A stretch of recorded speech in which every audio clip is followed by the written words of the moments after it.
Hello, welcome to my channel. Here I am going to speak about hemostasis. This was one of my first video on this channel, but it was time to refresh and update it. You can find the previous video at the link on the top right corner.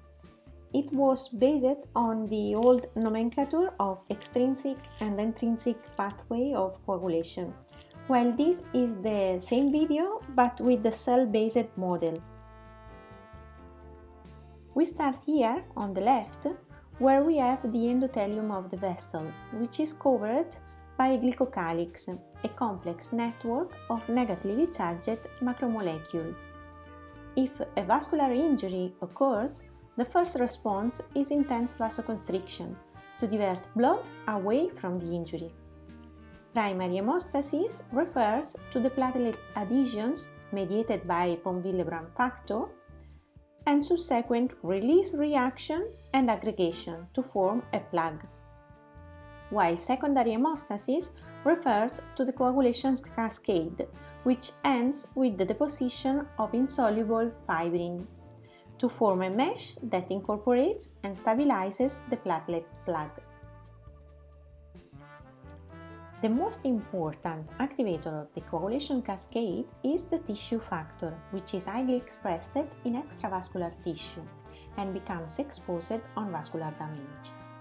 During the initiation phase, tissue factor activates stable factor, which activates Christmas factor and subsequently Stewart-Power factor.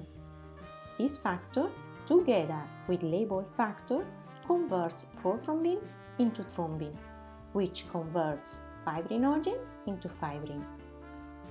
In the amplification phase, the small amount of thrombin generated activates further platelets that have adhered to the injury sites and also activates more coagulation factors. The propagation phase occurs mainly by the activation of the previous pathways. Thromboplastin activates more Christmas factor. The complex of anti-hemophilic factor and Christmas factors stimulate more generation of Stewart-Power factor to form enough thrombin to form enough fibrin. As a final step, the fibrin stabilizing factor helps generating a fibrin clot. The fibrin formed stabilizes the yearly formed platelet thrombi.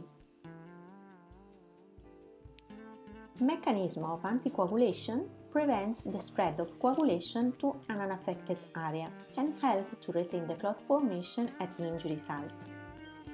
Antithrombin is one of the most important inhibitors of thrombin generation. The presence of heparin increases its activity up to 1,000-fold. Tissue factor pathway inhibitor directly inhibits Stewart-Power factor.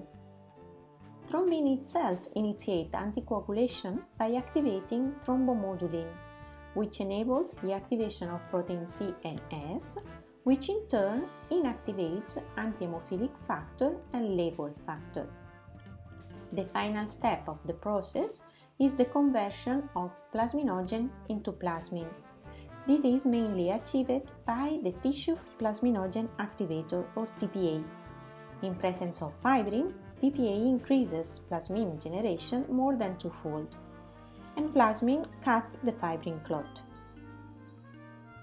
Plasminogen activator inhibitors PA1 and 2 limit plasmin activity, and the thrombin activable fibrinolysis inhibitor inhibits premature clot lysis by preventing the conversion of plasminogen into plasmin, while protein C and S inhibits PA1.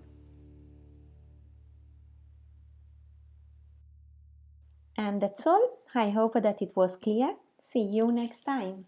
Bye!